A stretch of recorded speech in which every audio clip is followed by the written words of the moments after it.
Hey everybody, it's John Wheatcroft here with another Sunday night Q&A. We're up to week number 34 and I hope that lockdown is not affecting you too dramatically.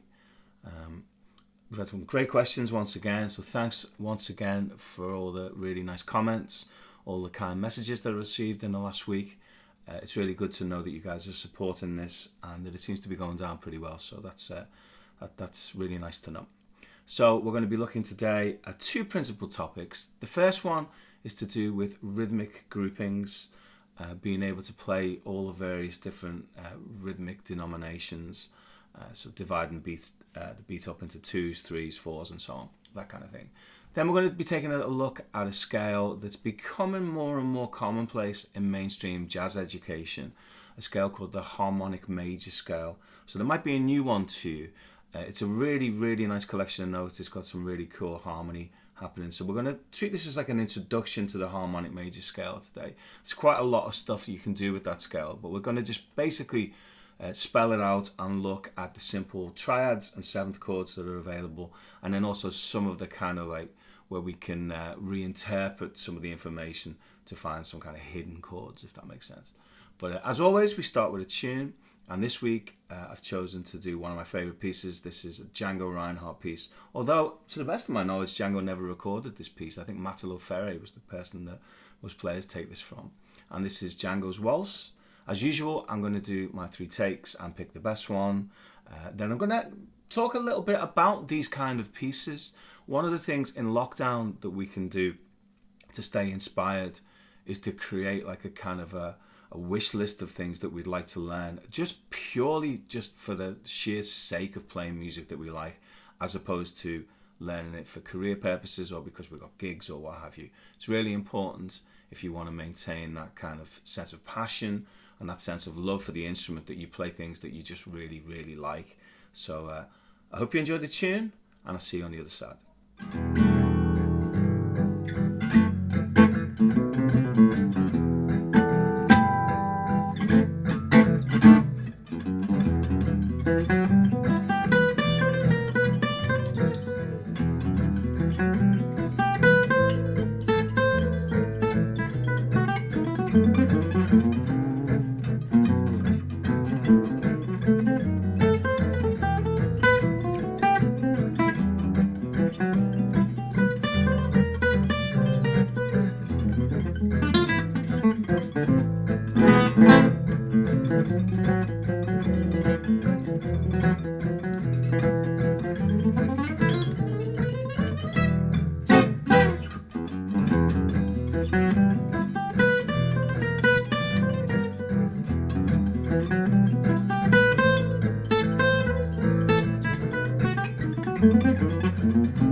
I hope you enjoyed my take on that tune. It's one of my favourite pieces by Django. Everybody plays it a little bit differently, I guess the tradition is that it was learned by ear, it's been passed on by ear, so everyone puts their own little twist to that tune. But that's totally cool, you know, there's no problem with that. You can arrange these things in your own way. But I wanted to speak just for a few moments about the tunes or the pieces that you are learning to play at present, and how you can use them to keep inspiration.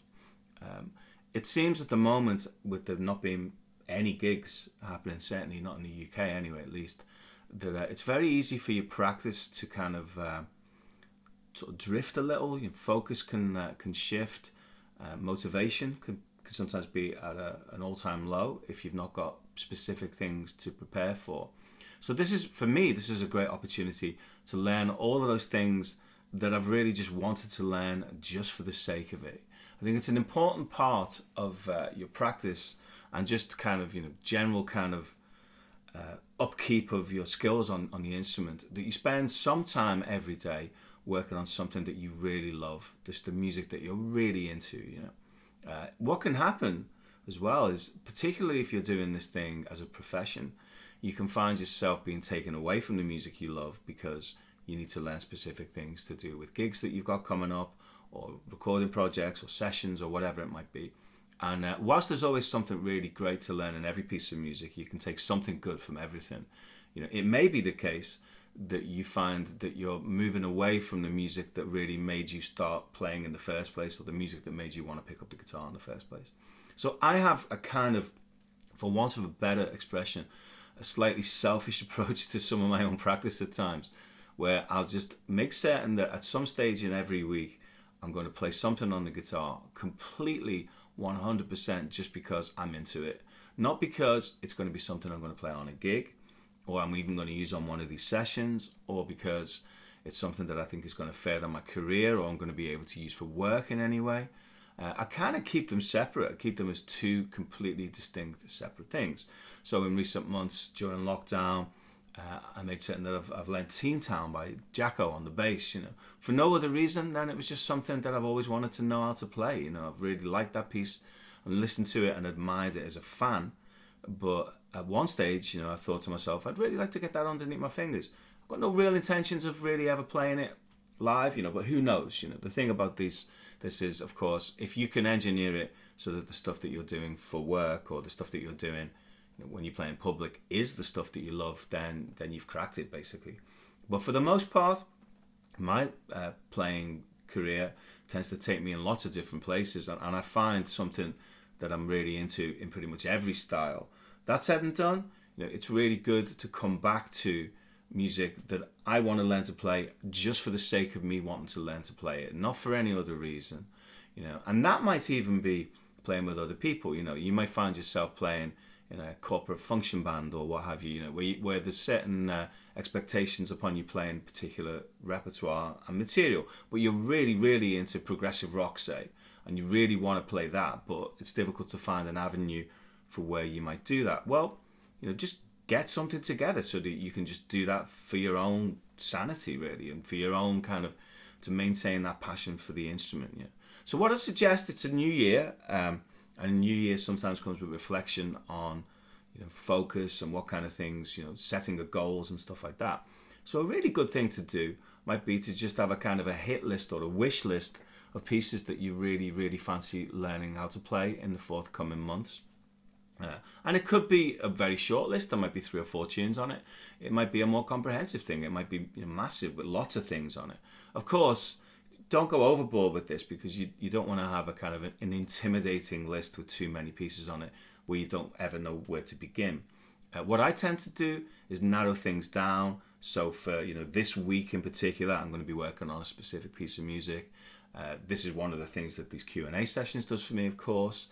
But nonetheless, there's other things that I'm practicing that I'm probably never going to play on these sessions. It's in different styles. You know, I've been learning Jerry Reed thing recently for no other reason than it's cool. You know, it's a cool piece of music. I'm enjoying playing it. I don't think I'm ever going to play it in public, but that doesn't really matter. What that does is it keeps the guitar in my hands. You may find there's a situation where you're just sick of the sound of any one thing. It doesn't matter what it is. And this is when it's a good idea to then maybe dip into some other styles. You know, I find if I'm kind of tired of hearing my sort of jazz lines, I've heard that, over and over and over again, and I feel like I'm lacking in inspiration or motivation, then maybe I'll learn a classical piece, or I'll learn some country, or play a bit of blues. In the last couple of weeks, I've been doing some stuff with a thumb pick. I've been reading a book about Lenny Breau and watching the second Lenny Breau series of documentaries made by his daughter. The first one was about 20 years ago, and she's revisited it a year or two ago. Lots more interviews and so on. There's more video footage.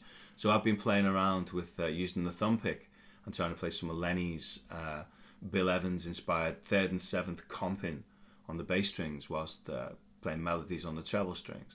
And it's just fun. It just keeps the guitar in my hands every day. I've always got something to come back to. As well, the upright bass has been something of a kind of a busman's holiday, or whatever you want to call it, where I've come back to that every day.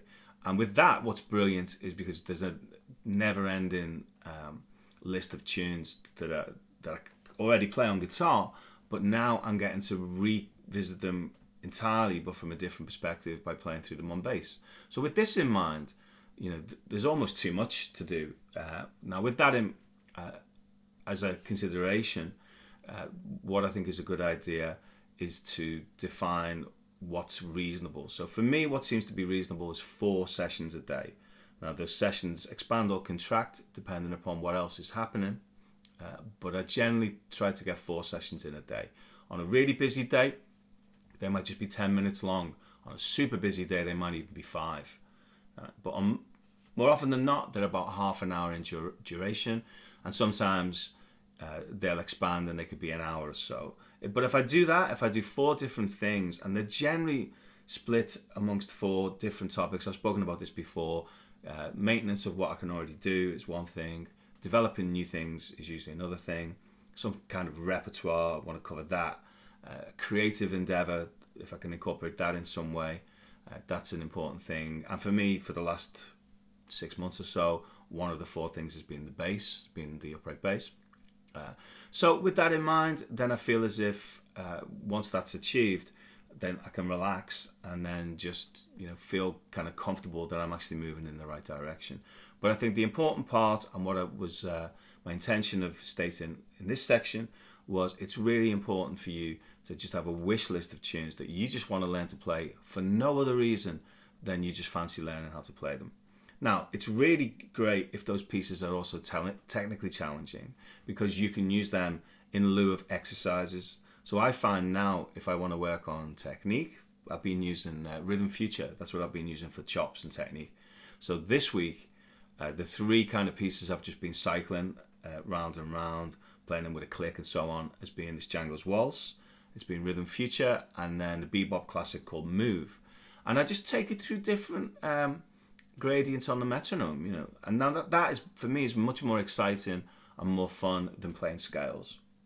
That said and done, there's a time and a place for all of those things, and we're going to look at that in a moment as well, with how we can play scales and the like in maybe a slightly more interesting way, rhythmically against a metronome or against a backing track or what have you. But still, if you can select pieces that are technically challenging, you can use them in lieu of exercises. That becomes your technical challenge. Can you play The Head to Donna Lee? Can you play Got a Match by Chick Corea? And at what tempo? What tempo can I play Rhythm Future at? And each time I come back, it's increasing, or it's not necessarily increasing in tempo, but it's increasing in terms of accuracy and delivery, those kind of things. So it's important that you have actual pieces of music to play, and that can be chosen based upon the music that you play professionally, if that's what you do, or the music that you play when you get together recreationally, jam with your mates or whatever. But it could also be just stuff that you really, really fancy learning how to play because it's on your list of things that, what would be cool to be able to play on the guitar. So give that some thought this week, and then spend a little bit of your practice time devoted to that, and I think you'll be happier. You'll tend to play more, and then that in and of itself tends to promote a virtuous circle, as they say. You play more, you get better, you enjoy it more, therefore you play more, you get better, you enjoy it more, and so on. And hopefully on it goes.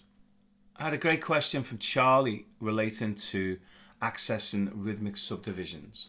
So making certain that you're completely secure with all of the different subdivisions at a fixed tempo. The first thing I'd like to suggest something that I've looked at in recent years is a thing called Konokol. It's essentially Indian rhythmic singing. So the idea being for each rhythmic idea or phrase idea, we have a sound that represents either that phrase or that rhythmic grouping. So the reason why I'm making this distinction is it's really important, first off, and this might be a good first point, it's really important that we can define the difference between what we consider to be a phrase and what we consider to be a rate. So a phrase might be a musical pattern that recurs in a certain repetitious grouping, like something that repeats in groups of three. Say, so we've got something that's going do do da do do da do do da do do da do do da. So that's a group of three. Okay. Now that doesn't necessarily mean that that's going to occur at a rate of three. So if you take something like the riff in Hotel California, you know that da ba do ba do ba ba do ba do ba ba do, that's clearly a phrase of three, but it's not grouped in threes. So this idea of having rate and phrase doing two different things is a super useful musical effect. And we need to make certain that we don't confuse the two. So when we're playing a phrase of three, it doesn't necessarily follow that we're playing in triplets. That's not necessarily always the case. And in fact, in some respects, it's actually cooler if when you're playing phrases of three that you don't play in triplets. But that aside, for the beginnings of many of the patterns that we're going to look at today, we may align rate and phrase together just because it's simpler to hear. But it's important that you can distinguish between the two of them. So that might be the first point, is recognizing what we mean when we say a rate of three or a rate of four. So rate means how many things happen per beat. What is the subdivision? Like what's the grid if it were Logic or Pro Tools or whatever have you. Okay. As opposed to what's the phrase? So you might have a repeating phrase of 4 notes, but that could still be played in triplets. So a phrase is a repeating pattern of notes, but can go over the beat line, can go over the bar line, whereas a rate is the number of subdivisions per beat. So Konokol is particularly useful for accessing both of those things. So I would suggest that you check, there's a great series of videos via John McLaughlin and Salva Ganesh Vinayakram called The Gateway to Rhythm. It's a DVD that I've got somewhere knocking about in the house. It's really, really, really great. And it's a series of 6 video lessons. And it starts pretty simple. And the simple phrases in Konokol, for 1, you use ta. For 2, it's taka. So phrases of 2 could go taka, taka, taka, taka. For 3 would be takita, so takita, takita, takita, takita. But again, that could be, if I just clap, it could be per beat, takita, takita, takita, takita. But it could also be cross rhythmic, takita, takita, takita, takita, ta. In this case, there's 4 things happening.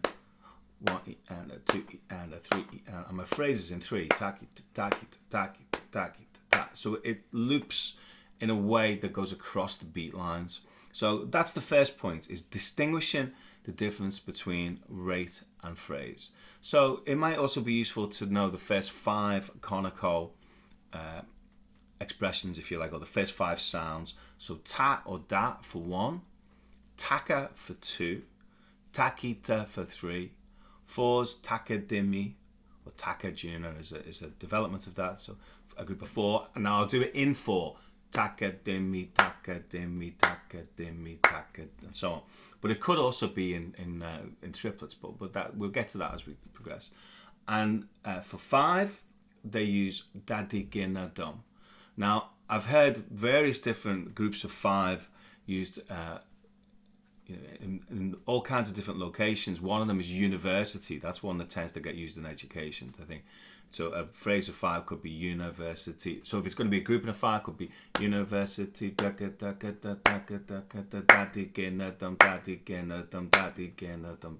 So that might be helpful to use those things just to hear them as a rate. But bear in mind, when they're actually used in Konokol, they will be used cross-rhythmically. So meaning just because you have a phrase of 5 doesn't mean you're playing in quintuplets. It can go across the beat line. So that distinction is super important. So I know it may seem like I'm overstating this, but it's possibly the most important rhythmic consideration. If you are not really completely secure with the difference between a rate and a phrase, you're always going to come unstuck. And I've seen some great players, sometimes give misleading information. They go, oh, this triplet idea, and then they play something that's not a triplet idea. It's just based upon repeating patterns of 3, but it's grouped together in semiquavers. So it's not a triplet at all. But I could see it's one of those things where it's not completely implausible as to how you might come to that conclusion, because we often associate 3 with triplets and so on and so forth. It's a super simple exercise to get us started. We're going to stick to the key of C major, and we're going to start off with 1 note per beat. It's 60 beats per minute. And you can just move around any way you like.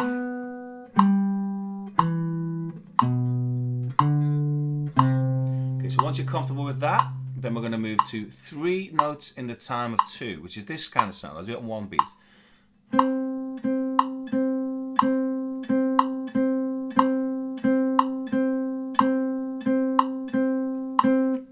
Okay, so that's 3 in the time of 2. We move that around. Triplet, triplet, triplet.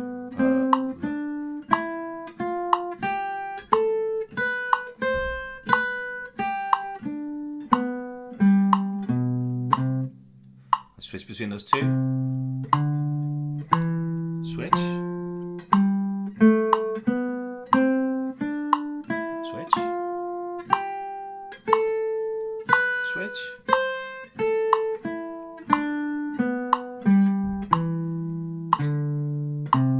Okay, then we'll go to 2 notes per beat.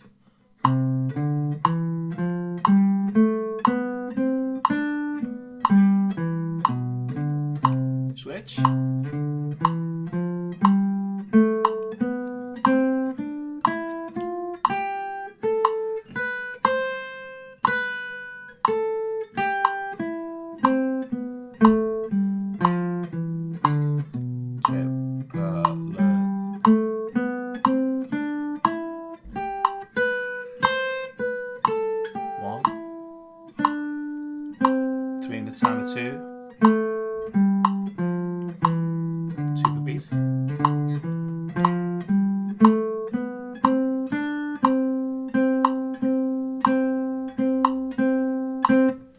Comfortable with making the transitions between them.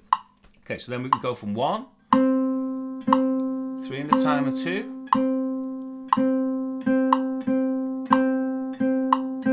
2,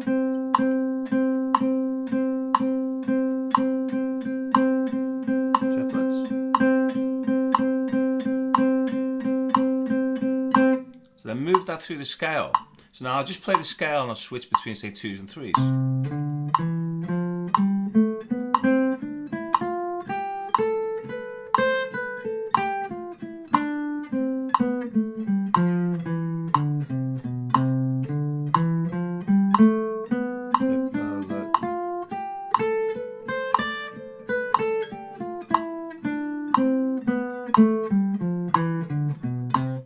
Great way to be able to hear these subdivisions whilst also working on extended harmony is to play the scale in a progressive set of thirds. So 60 beats per minute. Okay, we'll do 2 notes per beat, and I'm just going to go 1/3 each time.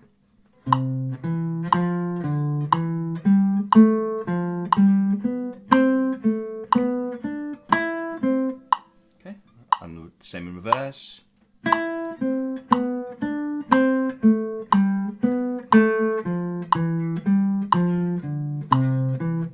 I'm going to keep the click in the same place. But what I'm going to do now is add an extra note per beat, and I'm also going to add an extra third.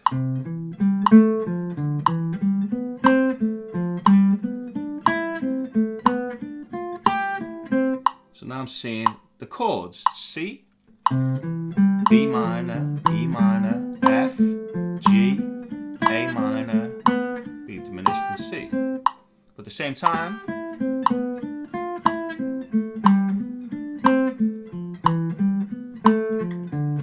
that's now grouped in triplets. Triplet, triplet, it's doing that. Okay, so now if I add a 4th, a 3rd, so instead of being root 3, 5, I'm now going to add the 7. That's now going to be in semiquavers. Like so.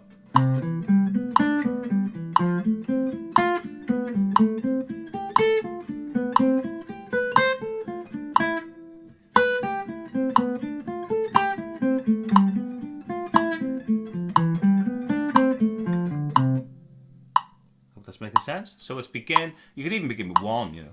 1. Quarter notes. 8 notes.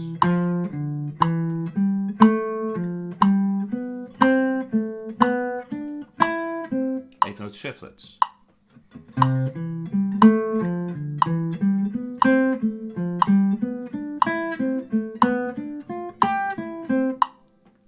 Semiquavers. 16th notes.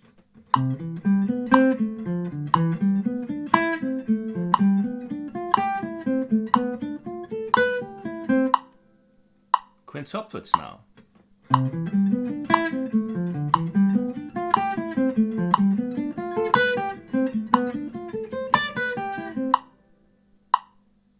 So let me just stop the metronome there and explain what's happening there. I'm playing 9th arpeggios. 3, 4, 5, 1, 2, 3, 4, 5, 1, 2, 3, 4, 5, 1.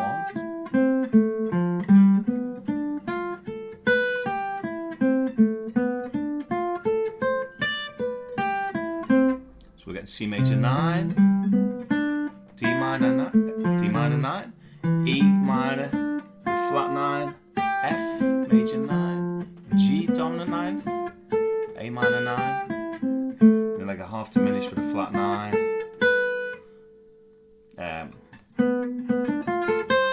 That would be, sorry.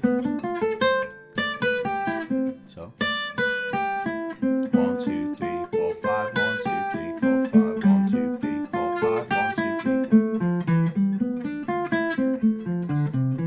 4. Okay, so I'm grouping that now.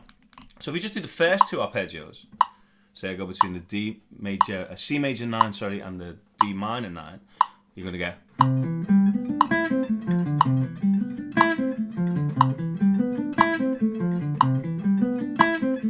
University, university.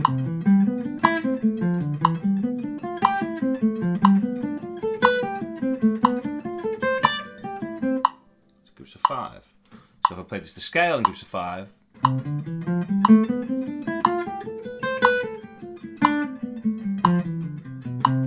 So sometimes what's a helpful thing to do is to just go up 5 notes. So when I know if I play from the root, when I hit the 6th, that's going to be when it bounces back.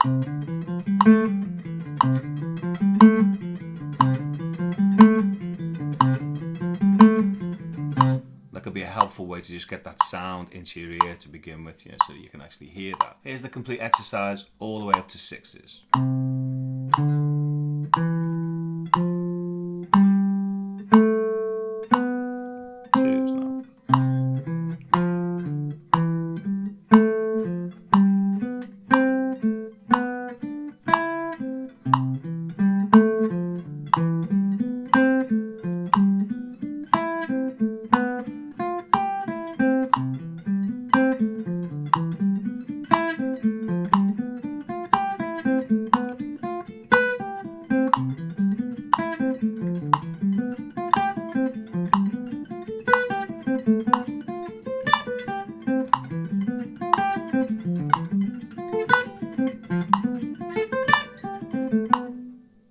So at that point there, I've kind of run out of range. So we play that one again for you. That was.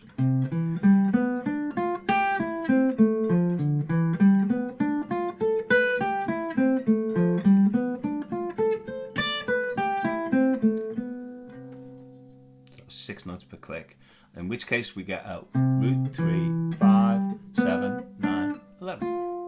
I had a great question from Nick relating to the harmonic major scale. He's wondering where it might be used and what it's useful for. So I thought I'd just spend a little bit of time today just to introduce the concept of the harmonic major scale. We'll look at it in greater depth over the coming weeks. But for today, I just want to first off outline what it is. What is the harmonic major scale? And then look at some of the potential triadic and 7th chord options within that scale. So first off, let's define what a harmonic major scale actually is. So I'm assuming at this stage that we're okay with the actual major scale, the diatonic major scale, Ionian mode. So you may know that the major scale has got the relative minor, C major, is also the same note as A minor. And if we raise the seventh, we get this scale called the harmonic minor scale. It's all over that Django piece that I played at the start of today's session, the harmonic minor scale, although in this case in the key of E minor. Okay, so the harmonic minor might be something that you're comfortable with. The harmonic major, however, might be a new sound. So how we get the harmonic major scale, we go from the major scale of C, or any key, but today let's say C, and you lower the sixth degree. So instead of it going C, D, E, F, G, now normally we'd be expecting that to be an A note. In this instance, it's an A flat. And again. So that's the sound of that scale.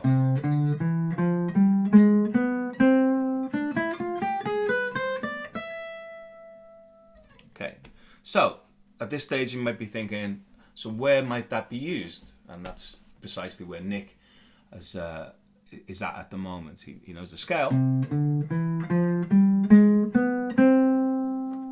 But then it's a question of how do you find where that might be useful? In what instances are you going to hear it? Where could you possibly apply it? So the way to do this is to start breaking the scale up into the chords. So I'm assuming at this stage, if we're comfortable and familiar with the harmonized C major scale, that's going to be helpful in terms of, because there's only one note different between the major and the harmonic major, we can compare and contrast the two. Okay, so the only difference between the two is one has an A natural and one has an A flat. Okay, so any harmonic event that contains an A, anything that's got that A in there, is now going to be impacted upon by this change to harmonic major. So any A's becoming A flats is going to make a difference to the type of chords that you're going to see. It's going to make a difference, of course, to the A chord, but more importantly, it's going to make a difference to any chord which contains an A note. So the first thing we need to really consider is which chords contain an A note. So in the key of C major and C major 7, it's C, E, G, and B. There's no A note to be found in that chord. So that's going to be unchanged. Okay, D minor, well, that does contain an A, so we'll deal with that in a moment. Okay, E minor or E minor 7 does not contain, in its seventh form, does not contain an A, so that's going to be unchanged once again. Okay, likewise, G7 doesn't contain an A note, certainly at least in its seventh form, so G7 is going to remain unchanged. So that means we've got these three fundamental cornerstone chords which stay the same: C major, E minor, and G7. Although if we were to extend this and make it into a G7 with some kind of a 9, the A flat makes that into a G7 flat 9, and that's a rather interesting sound which we can exploit. Let's go to work on this scale now. Now, whilst I'm sure you could just go online and print out a list of the chords that you get from any given scale, that's not really how you learn it. I find the way to learn these things is to really get stuck in yourself, divide the scale up, find all of the possible chords.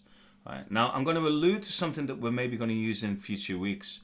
Even though the scale actually goes C, D, E, F, G, A flat, B, C, we can re-see that A flat note as a G sharp and apply it to some of the other chords to repurpose certain chords so that we can see them in more than one perspective. So for example, in this scale, there's two types of E chord. You could see it as being an E minor chord if we treat it the way conventional music theory approaches construction of chords. But we can also see it as an E dominant 7 if I treat the E as the root and the A flat, now I re-see that as G sharp.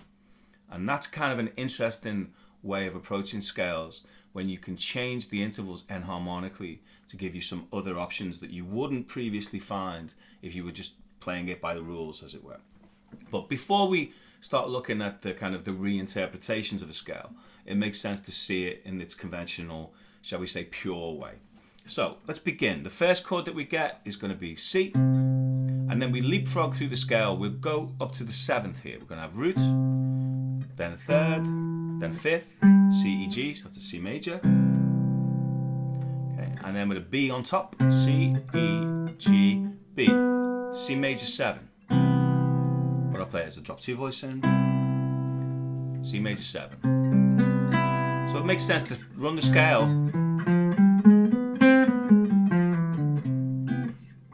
against that chord, you know, and see how that sounds. And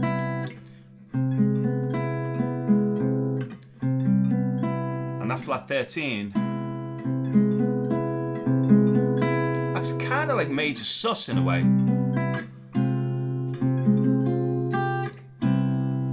One of the ways I use that sound is like major suspended, like the flat 6 wants to drop to the major. You can hear that really wants to go. That's coming from the harmonic major scale. Okay, so let's go to the 2nd degree now. So then we'll build a chord.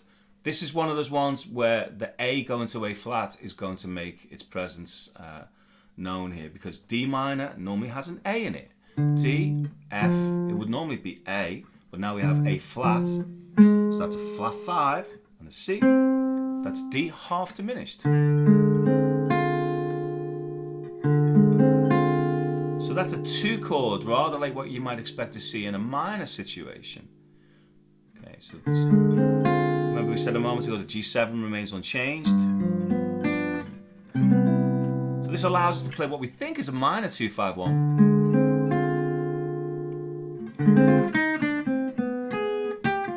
Going to major, and that's another, shall we say, opportunity with that scale.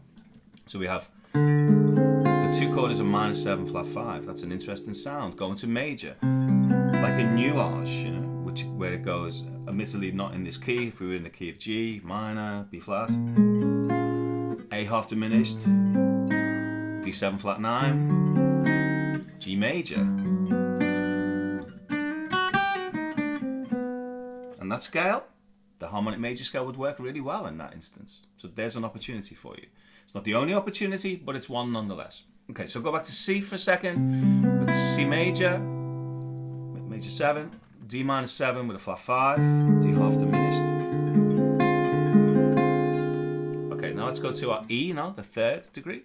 So on the face of it, the A flat doesn't have any impact against this E chord because our notes are E, G, B and D, but remember we could re-see the A flat as a G sharp, and then that gives us an E7. So we have 2 options there. It's actually like the flattened 4th if I play it as a scale: 1, flat 2, flat 3, flat 4. And if you remember back to when we've looked at the altered scale in the past, we've seen that a flat 4 is one of those peculiar sounds that, even though it exists in theory, when you hear it, it sounds like a major 3rd. So we have to treat it in a slightly different way. So there's an argument that that 3 chord could either be E minor or E7. Either way, they're both valid. In fact, it could be E7 with a raised 9. That would be a super cool approach because you have the root, the 2nd, the raised 9, and the major 3rd. So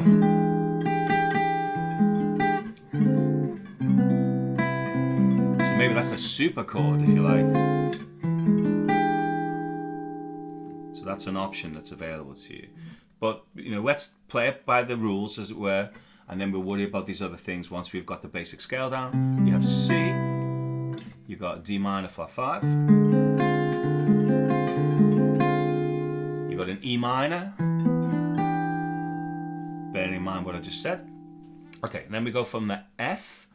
Now, again, this is obviously going to be impacted because in F major, coming from C major, it would be F, A, C, and E, which is F major 7, Lydian mode. Here we have F, A flat, C, and E natural. And that's a minor major 7.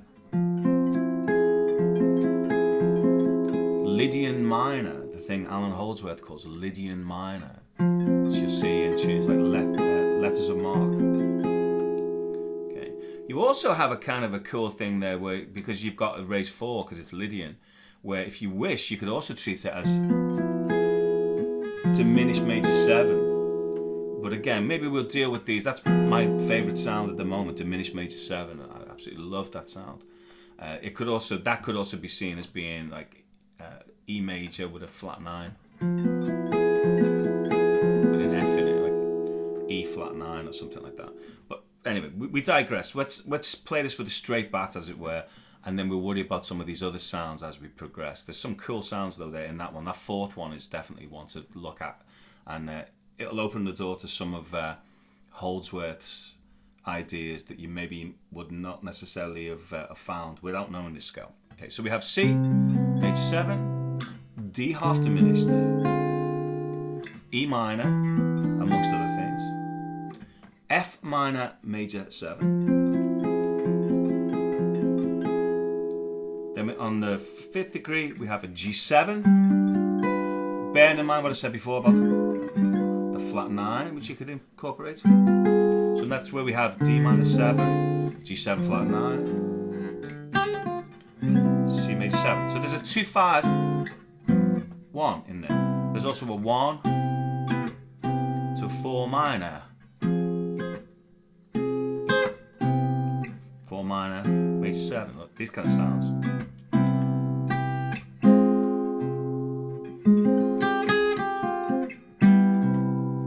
Beautiful, yeah. Really, really usable sounds. Now, you may previously have thought of that as 2 different scales, but you have the potential now to see that as one overarching scale that has both those sounds in there. So this is one of the reasons why this is a useful sound. Okay, now when we get to the next chord, that's going to have an A flat as a root. So of course, that means that everything's changed. Normally that would be an A minor, which is with a minor 3rd, with a perfect 5th and a flat 7. So of course, if the root moves down 1, that effectively means everything else moves up 1 in terms of the intervals. So if I take an A minor sound and I lower the A, that's like every interval in A minor has actually got 1 bigger. It's like you've moved the floor, shall we say.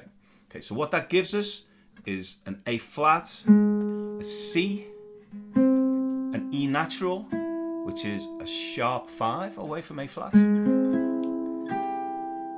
Okay. And a G. And that sound is major 7, sharp 5. This beautiful sound. A flat, major 7, sharp 5. And that's in all of the minor scales, with the exception of the natural minor. There's an example of a major 7, sharp 5 in melodic minor. There's one in the harmonic minor, and there's also one in the harmonic major scale. And it's, again, it's another one of those sounds that Holdsworth exploits a lot. So let's see what we've got so far. We've got C, D half diminished, E minor, amongst other things, F minor, or F minor major 7, or F diminished major 7, G7, A flat major 7 sharp 5. Okay. Now, what's really cool here is when we play the B chords. And normally in the major scale, when you play the B from the key of C, you get a thing called a half diminished. You get a B, a D, an F, and an A natural. This minor 7 flat 5. Well, in this scale, you get a full diminished, not a half diminished. You get a full diminished. So that gives us this sound. So we've got, in its entirety, I'll play this all with an A string root. C major 7, D minor 7 flat 5, E minor 7, F minor major 7, amongst other things, G7 and a flat 9, A flat major 7 sharp 5, B diminished, full diminished, diminished 7th, back to C major 7.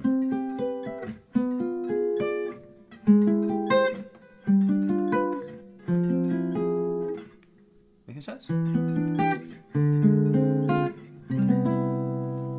So I suggest what you do to begin with is you record those sounds, those chords, and you practice the scale against those sounds and be able to extract those arpeggios.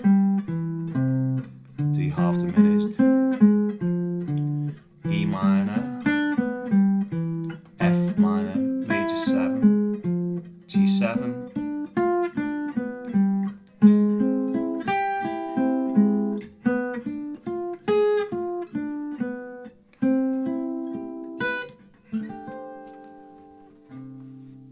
Okay, so we'll leave it there with harmonic major for this week.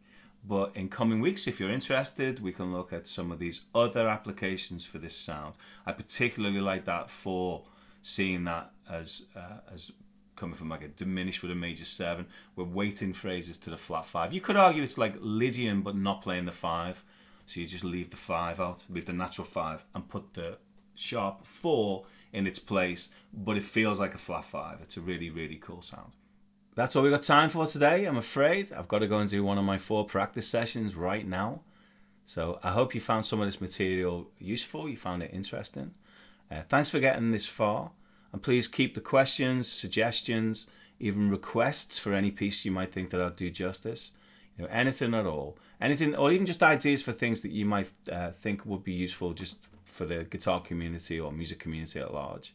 So any suggestions are greatly received. Likewise, shares, comments, it's all, it's really great. And it seems like these are well received, and I'm going to continue doing them so long as that remains the case.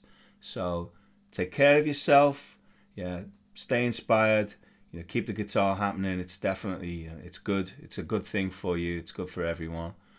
So let's keep focused, let's keep practicing, and let's stay safe. See you next week for number 35.